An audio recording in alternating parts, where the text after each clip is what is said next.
Well, hello there, everybody out there in Atlanta. This is Chris from HHNLegacy.com for another exciting episode of My Talking Head. It's been quite some time.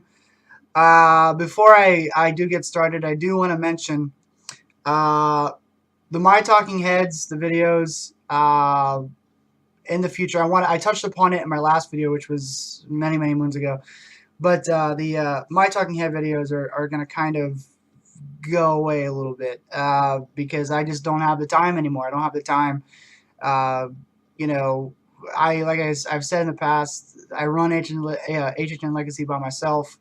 I am very tired right now. I'm all disheveled. I don't have the time. I don't have the time to really do these as often anymore as I have in the past. If I want to pop in for a tick, unless something drastic happens, or I want to get on as do the videos as quickly as possible.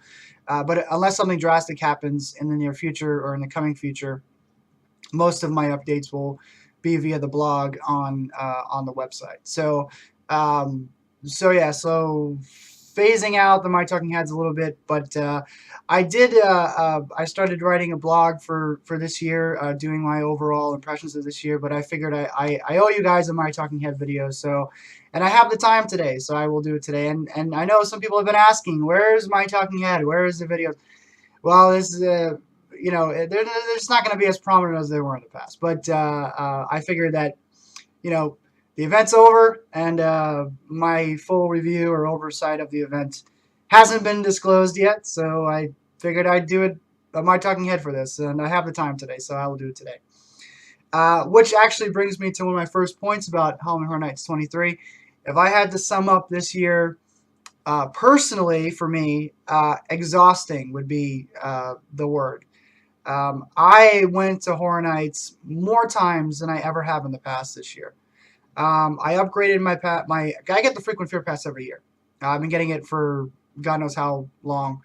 Um, and this was the first year that I actually had to upgrade to include the Fridays because my work schedule just kind of didn't uh, work for my trip visits. And that was also exhausting because my schedule kind of changes and I have to work the morning shift on the weekends so I can do my Sunday nights and whatnot. Uh, and that means I have to be in work at 3 o'clock in the morning on Saturdays and Sundays. And I went to the event on Fridays and basically didn't sleep for a couple of days out of the event there. So it was a very exhausting year. It was also a very expensive year. I bought a lot of merchandise this year, something I haven't done in quite some time. I bought 2 shirts this year, which I have one back here. This is the generic, and if you haven't seen my other videos, I have cats. So black and cats don't really mix very well, but it's the generic shirt. You know what fear tastes like with the houses on the back. I also have also got the La Llorona shirt, and I got these on Friday when everything was kind of discounted. So, but first time I bought a shirt since 2008. I really don't buy the shirts anymore because they shrink in the wash, and they tend to not fit me after the first couple of wears. So I don't really buy them anymore. But I did this year because they were cheaper. But yeah, so because I waited until the last 2 days. But so exhausting would be a personal note for me. It's been really tiring. Of course, I love the event, so it doesn't bother me. Uh, but I am very tired. It's been a long couple of weeks, but a very fun couple of weeks. So getting moving on, so I don't ramble too much. Let's talk about the overall event and what my thoughts are, uh, how this year played out.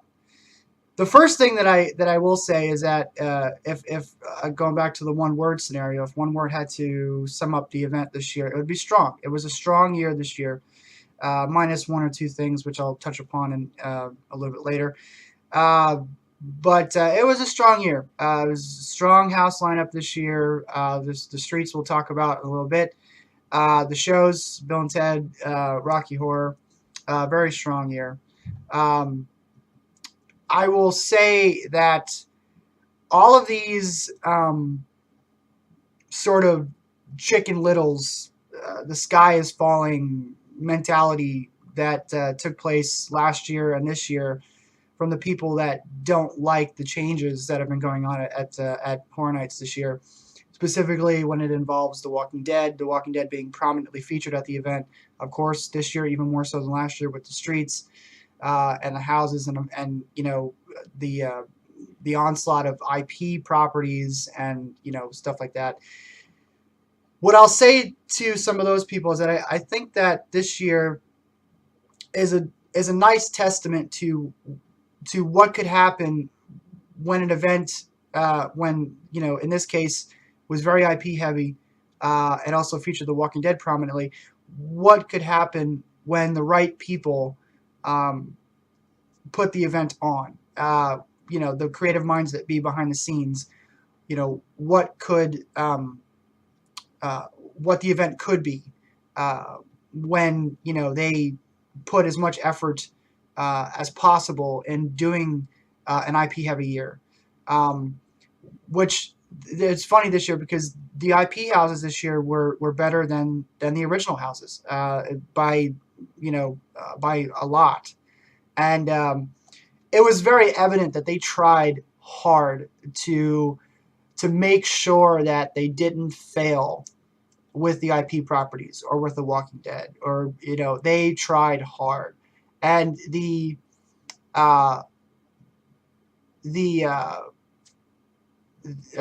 you know their hard work to try and you know appease certain people showed, especially in some of the houses. It showed hard. Whether or not some of the IP houses might not have worked overall, the effort was still there, and they still tried really hard to please some of the diehards that you know the Chicken Littles are you know the sky's falling, Horror Nights is you know falling into the dumpster and stuff like that. Like they tried hard to even with the streets. We'll get to the streets in a minute, but I will say that the effort in the streets was there. I think that what I didn't like about the streets so much was the zombie overkill, the walker overkill. However, I'll get to all that a little bit later, but they tried. They really tried. And I give them kudos for that because they did. They tried really hard to appease a lot of people. And, you know, I still think that a lot of the diehards need to understand that there's a whole world out there, and there's more to be had than just, you know, houses that feature Jack the Clown or houses that feature the Caretaker. And I think this year is a good testament to that. It's a good testament of what could happen in an IP heavy year.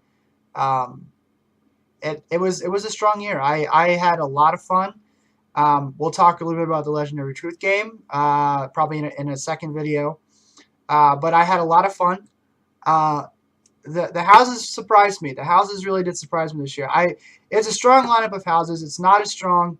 I think the best lineup for houses in recent memory for me was 2011. I don't think anything will come close to the strength that those houses. Every house in 2011 was just superb.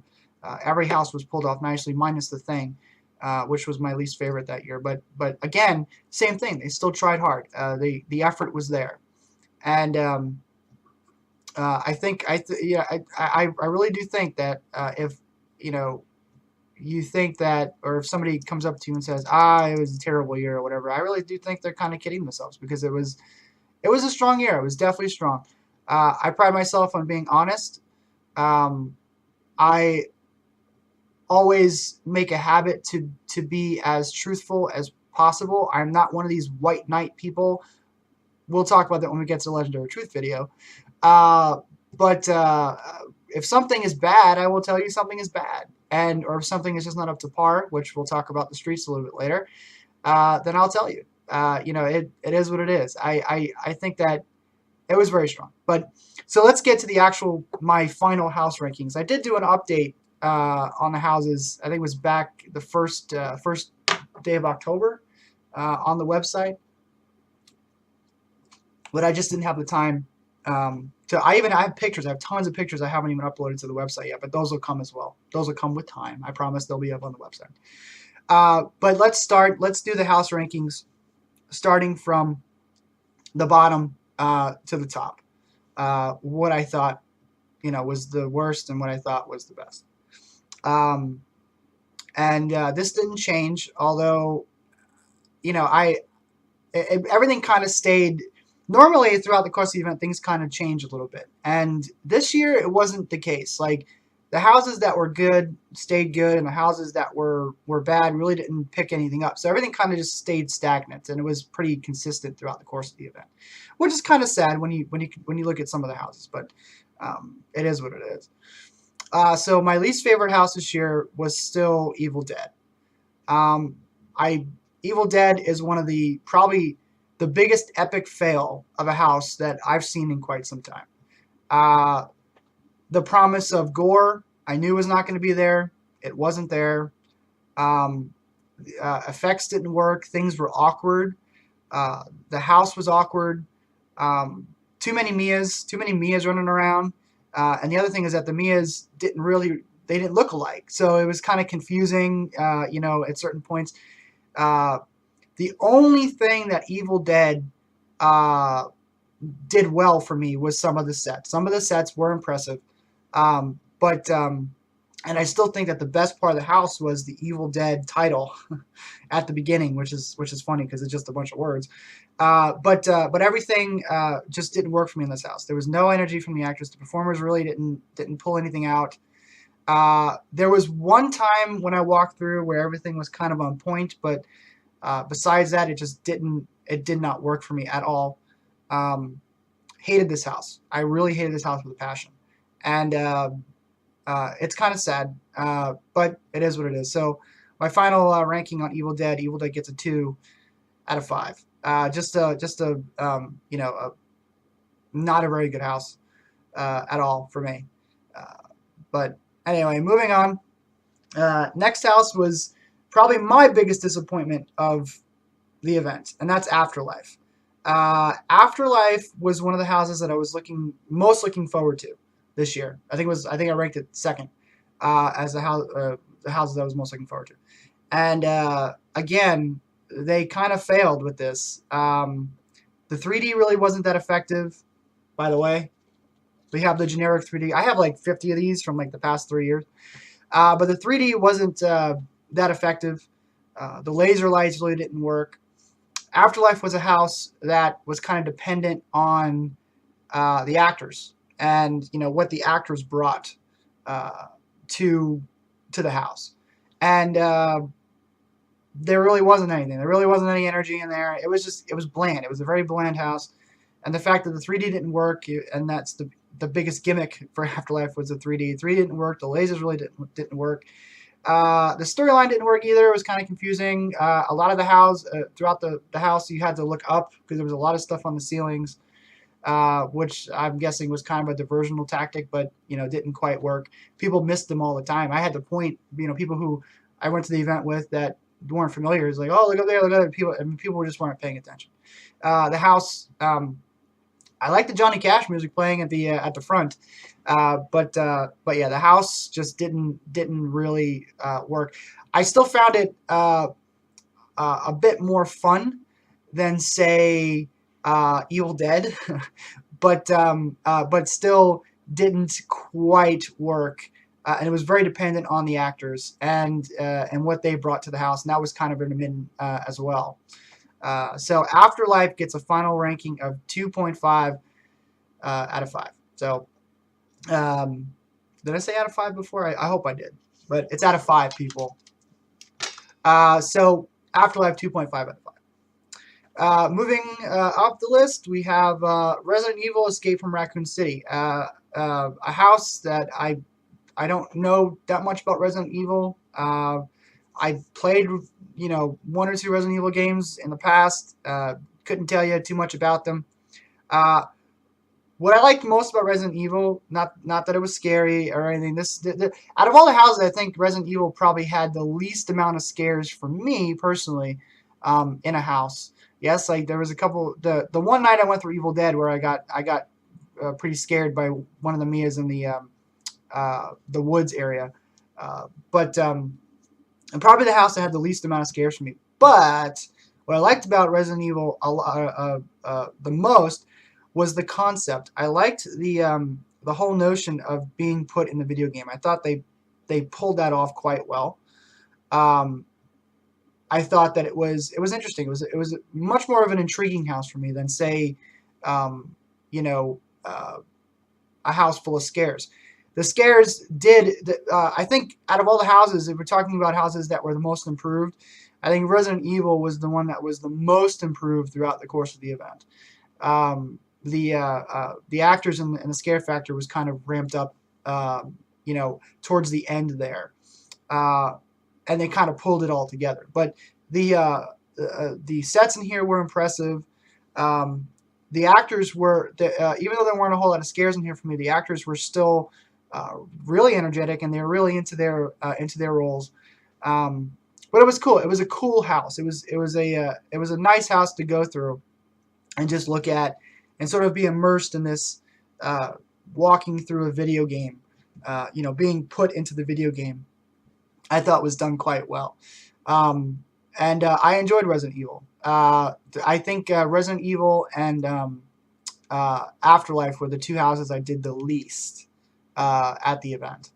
Um, but uh, still a good house, a solid house. Not a lot of scares though, but the actors were on when they were on, they were on, and great sets. And good concept. I like the concept. If they can take that and do something a little bit more with it, say in the future, you've got a really good house there. Not maybe not Resident Evil, but something else.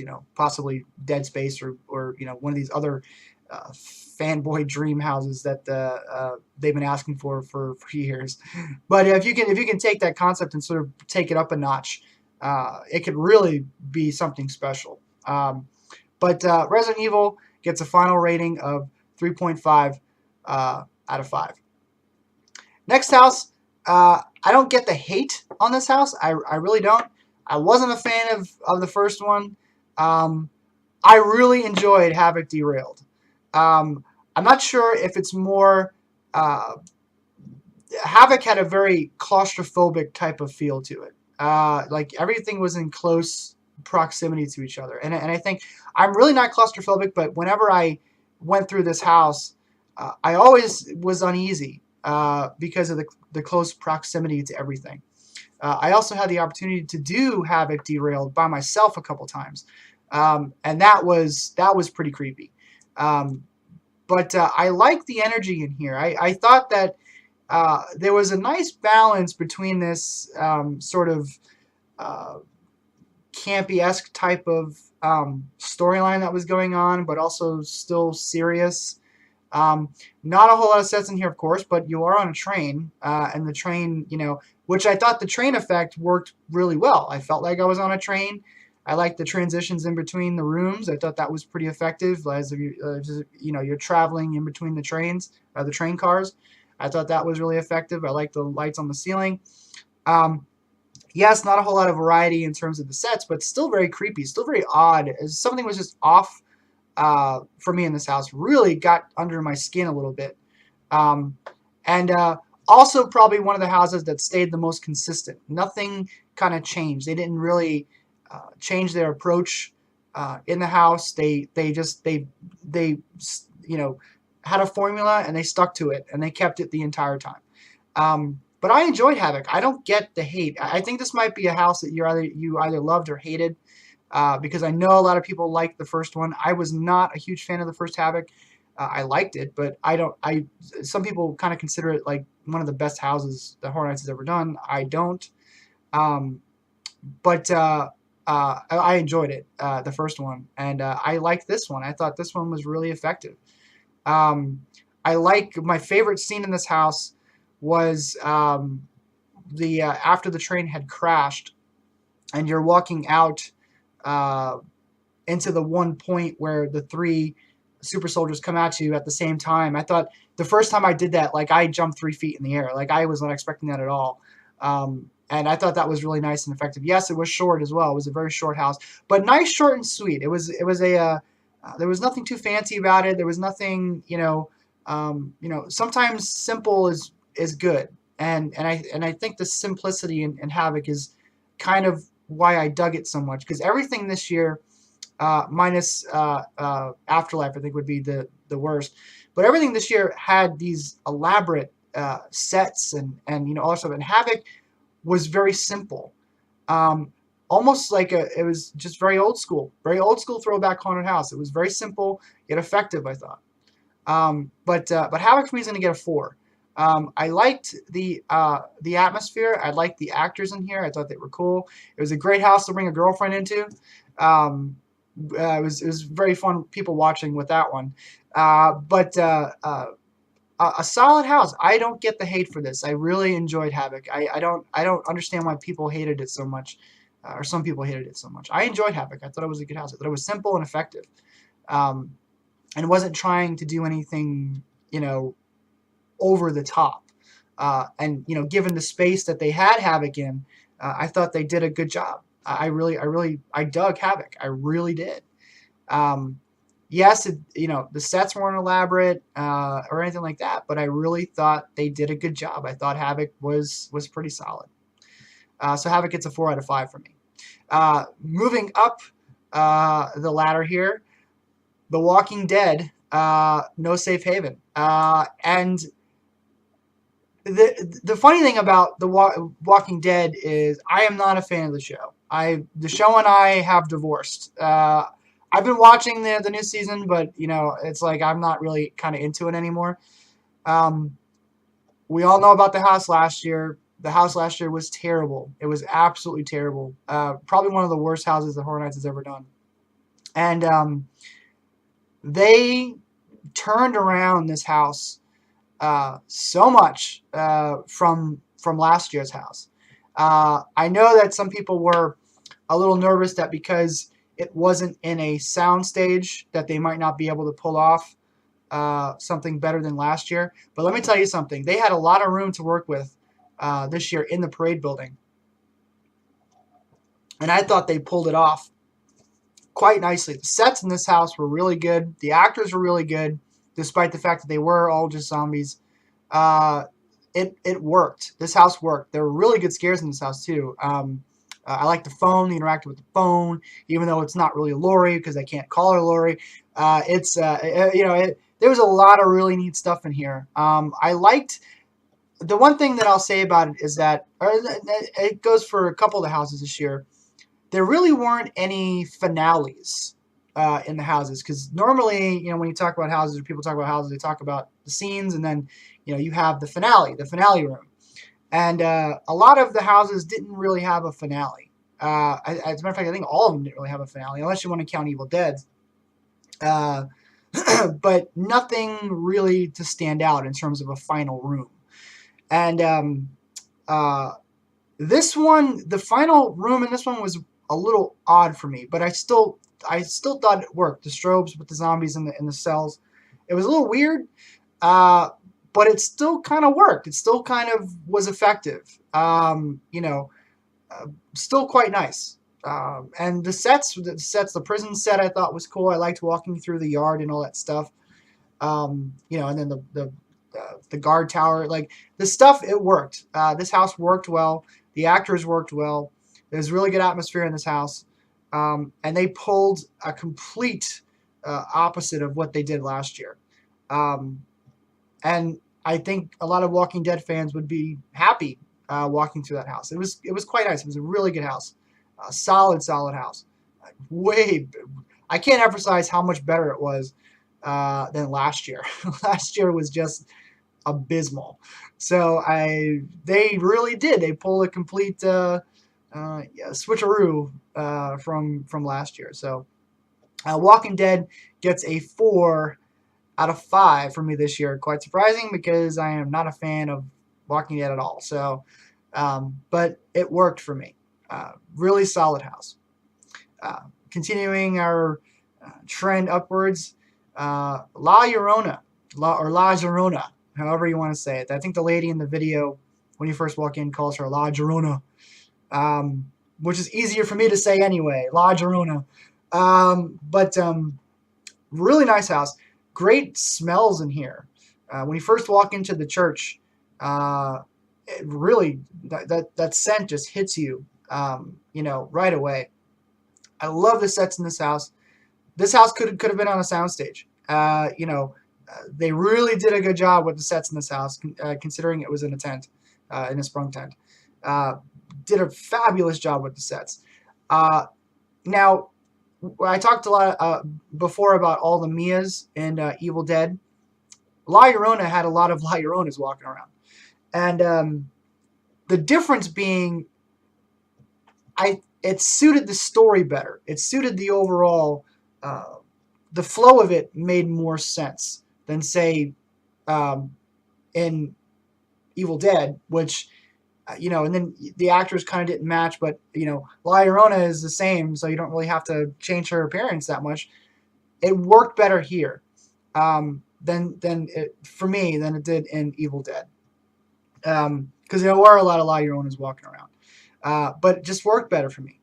One my favorite scene in this house was, considering all the good sets, my favorite scene in this house was the transition into her realm, or her personal hell, the room with the white and the water and all that stuff, and that laugh, one of the creepiest laughs I think I've ever heard at Horror Nights.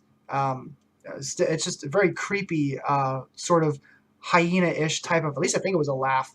It sounded like a laugh. It sounded like a damn hyena, but that noise she made when you were walking through that scene, I'm pretty sure it was a laugh. But really creepy, sort of sound. Very, very atmospheric house. Very atmospheric house. And really worked very nicely, considering that it was in a sprung tent. Lots of energy from the actors in here. Everyone gave it 110%. But really a beautiful house. Really nice. Kind of the opposite for me of what, because it sort of reminded me of Gothic a little bit. But I liked this better than Gothic. I thought Gothic for me was kind of in the same vein as Afterlife. It was one of the houses I was most looking forward to doing last year, and it kind of didn't deliver for me. La Llorona was the opposite. I think La Llorona for me should have been Gothic. But it definitely one of my favorite houses the past couple of years. They really did a good job, and of course, considering that it was a house in Hollywood, I thought that they, put their own personal stamp on this house. But La Llorona gets a 4 out of 5. So La Llorona 4 out of 5. Moving up the ladder, and I'm going on 30 minutes here, so we're gonna have to do another video. Cabin in the Woods. The Cabin in the Woods. Of course, a lot of people will talk about the Cabin in the Woods, and really good house, really solid house. The only thing that I think they got wrong in this house was conveying the story of what's going on, because somebody who might not have seen Cabin in the Woods would probably be completely lost in terms of what was actually going on in the house. I thought they could have conveyed that a little bit better. But overall, the sets in this house are fantastic. It's what Evil Dead should have been. When you walk into the cabin, it's Evil Dead. I mean, they made up for Evil Dead for me with the cabin in Cabin in the Woods. But really good sets in this house. Great energy by the actors here. The elevator room was spectacular. It was like you're walking onto the set of the film. They, really did a good job of transporting you from real life into the movie, minus some, trying to convey the storyline a little bit better. But overall, fantastic house. Great, great sets. Really good energy by the actors. Just an overall solid house. Did a fantastic job. Probably one of the best houses that Horror Nights has ever done. They really did a good job on this house. Bravo for them, because The Cabin in the Woods is a great movie overall. So it was really fun to to go into the house. But fabulous job on the Cabin in the Woods. My only gripe, two real gripes, or three really. The other two are just kind of nitpicky. But the main thing that I have with the house is that they didn't convey the story as good as they probably could have. The other thing was kind of disappointed in the merman, because I think we were kind of led to believe that there would be an actual person there, and also no unicorn until it was only on a screen. I was really looking forward to seeing the unicorn in person, especially after coming out of American Werewolf and seeing what they did in there. It would have been nice to see some kind of animatronic, and I think that was kind of, some people poo-pooed in Resident Evil, for example, the dogs. People called it dogs on a stick or whatever it was, and there was a little puppet that came out in the laundry room. If you just come out of American Werewolf and then you walk through Resident Evil and you saw the little hand puppet, you'd probably be a little disappointed. But same thing in Cabin in the Woods. Like, it might have been nice to have the unicorn actually there. But those are just nitpicky things. It really didn't do anything to bring the house down. The merman was still pretty cool. His little blowhole, when that thing squirted, I know that sounds disgusting, but when that thing squirted, it went pretty far. We got nailed coming in through the door frame a couple times, but great house, great sets, great energy, really good job bringing that house to life. So Cabin in the Woods gets a 4.5 out of 5. So that only leaves the last one, An American Werewolf in London. And I'll finish this up, and then I'll do a separate video, talk about the streets and Legendary Truth. But American Werewolf in London. I don't think I can say any more that hasn't already been said about what they did here. We talked to him about Cabin in the Woods. About my only gripe with it is that the storyline didn't convey, what's going on in the house better to somebody who hadn't seen the Cabin in the Woods. If you walk through An American Werewolf in London, you know what's going on. They transported you. It's walking through the movie, and the storyline was very easy to follow. The wolves, you'll be hearing about these wolves from Horror Nights fans for years. What they did with the wolves is phenomenal.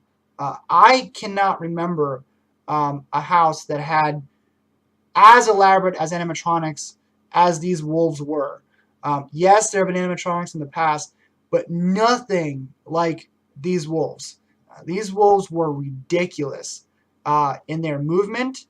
The puppeteers, I believe there were 4 puppeteers to every wolf in that house. Fantastic. And I kept getting surprised because I didn't know that these wolves can, because you walk by and they come out and they sort of lunge at you and whatever.